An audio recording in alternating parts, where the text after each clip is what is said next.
नमस्कार, मेरा नाम विनीत त्रिपाठी है और आप नव भारत टाइम्स देख रहे हैं। कोलकाता कांड का गुस्सा पूरे देश भर में उबल रहा है और तमाम जगहों पर लोग अलग अलग तरीके से प्रदर्शन कर रहे हैं। 9 अगस्त को आरजीकर अस्पताल और मेडिकल कॉलेज में एक होनहार लेडी डॉक्टर का दरिंदगी के साथ में रेप किया गया। उसके बाद में उसकी बेरहमी से हत्या कर दी गई। एक दिन पहले इस मामले में जो पोस्टमार्टम रिपोर्ट आई थी, उसको सुनकर आपकी रूह कांप जाएगी। किस तरह से उसको मौत से पहले उस लेडी डॉक्टर के साथ उसको इतना जघन्य उसके साथ अपराध किया गया। उसके बाद से उसको चोटें दी गई। जो पोस्टमार्टम रिपोर्ट में आ रहा है कि उसके शरीर के कई अंगों में खून का रिसाव हो रहा था, उनके होंठ काटे गए और जिस तरह से आंखों में चश्मा जो लगाई हुई थी वो लेडी डॉक्टर, इतनी तेज उस पर पंच मारा गया कि वो चश्मा टूट के उसके कांच उनकी आंखों में घुस चुके थे। इस तरह का अपराध, इसके खिलाफ पूरे देश भर के जितने डॉक्टर हैं, आम लोग हैं, हर वर्ग हर समुदाय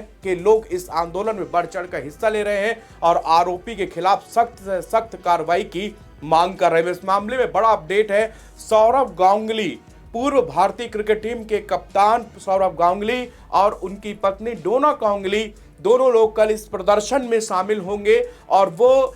बच्ची डॉक्टर लड़की को न्याय दिलाने के लिए सड़कों पर उतर रहे हैं। इस बड़ी अपडेट में आपको बता दें कि सौरव गांगुली ने अपनी प्रोफाइल पिक्चर भी जो है एक्स की वो बदल ली है। उन्होंने पूरी तरह से उस प्रोफाइल पिक्चर में ब्लैक कलर का एक काले कलर का जो कि विरोध का प्रतीक है, उस निशान को अपनी प्रोफाइल पिक्चर में लगाया और उन्होंने ऐलान किया है कि वो कल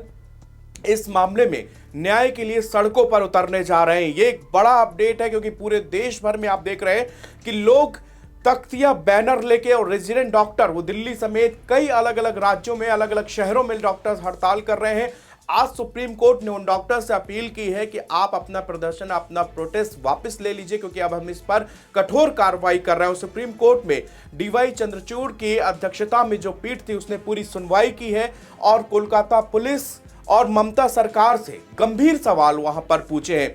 ममता सरकार की ओर से कपिल सिब्बल उनको डिफेंड कर रहे थे, वहां पर अपनी दलील रख रहे थे, लेकिन जिस तरह से चंद्रचूड़ ने एक के बाद एक कई सवाल वहां पर उस केस को लेकर पूछे हैं, उसके बाद कपिल सिब्बल वहां पर जवाब नहीं दे पा रहे थे कि आखिरकार इन सवालों के जवाब कैसे दे पाएंगे, क्योंकि जिस तरह एक होनहार लड़की की हत्या की जाती है उसके बाद से जो पूरा एफआईआर दर्ज करने में देरी होती है, सीबीआई को मामला देर से दिया था। कोलकाता हाई कोर्ट ने जब इस मामले में जांच सीबीआई को सौंपी तो सुप्रीम कोर्ट ने भी अब सीबीआई से भी सवाल किया कि आप अपनी स्टेटस रिपोर्ट दाखिल करें कि आखिरकार एक हफ्ते में आपकी जांच कहां तक पहुंची, आपने क्या क्या चीज इंटरोगेट की, इस मामले में क्या क्या हुआ, किस तरह से इस जघन्य अपराध किया गया। और इस मामले में जो आरजीकर मेडिकल कॉलेज के प्रिंसिपल थे दिलीप घोष, उन पर भी गंभीर सवाल यहां पर उठे हैं और सीजीआई ने भी इसका जिक्र किया है कि उनके खिलाफ क्या कार्रवाई की गई या उनसे जुड़े हुए सवाल, क्योंकि जिस समय घटना घटी उस समय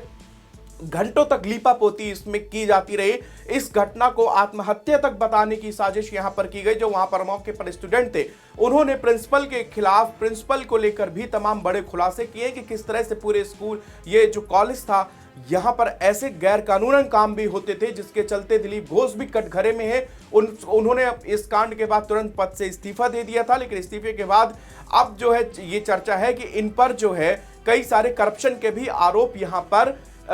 लग रहे हैं। अब आपको बता दें कि जब कल कोलकाता की सड़कों पर सौरव गांगुली, जिनको दादा के नाम से जो मशहूर है, जो वेस्ट बंगाल से ही आते हैं, कोलकाता से आते हैं, अब वो जो है यहां पर बड़ा प्रदर्शन करेंगे। उनके साथ उनकी पत्नी भी वहां पर मौजूद रहेंगी और वो जो है कोलकाता में जिस तरह से हैवानियत की सारी हदें पार की गई हैं, उसके न्याय के लिए वो सड़क पे उतर रहे हैं और अपील करेंगे कि इस मामले में सख्त से सख्त सजा दी जाए, ऐसी सजा दी जाए कि लोग खौफ करें, एक नजीर पेश हो, ताकि किसी भी लड़की, महिला पर उंगली उठाने पर पहले, आंख उठाने से पहले वो 100 बार सोचे कोई भी दरिंदा, क्योंकि जिस तरह से हैवानियत हुई है, एक बार फिर लोगों को 2012 16 दिसंबर की वो तारीख याद आ गई है जब दिल्ली की सड़कों पर एक बस के अंदर एक लड़की के साथ में किस तरह से गैंगरेप किया गया था। उस वक्त भी देश पूरा गुस्से से उबला था। पूरे देश के अलग अलग हिस्सों में प्रदर्शन हुए थे और प्रदर्शन के बाद लेकिन इन कानूनी लड़ाई, निर्भया की मां ने